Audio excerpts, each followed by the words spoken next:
Bismillahirrahmanirrahim. Assalamu alaikum. My name is Hassan, and today we are going to remove access of Google Apps Script project from your Gmail account. Before starting work, it's my request, please subscribe my channel. Thank you. Now back to our work.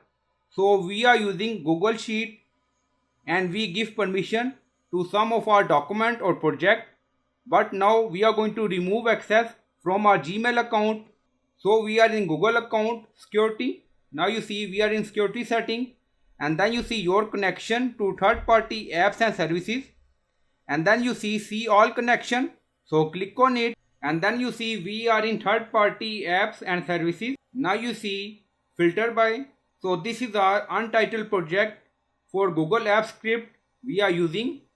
So we are going to remove access. Now click on it, and then you see untitled project has some access to your Google account. If you want, you can check details, see detail, and then you see delete all connection you have with untitled project. So click on it, and then you see delete the connection you have with untitled project. So click on confirm. Now you see message, you are no longer connected to untitled project. So we remove access. Now you only see two here. So I hope you like this video. Please like, comment, share, subscribe. Thank you for watching.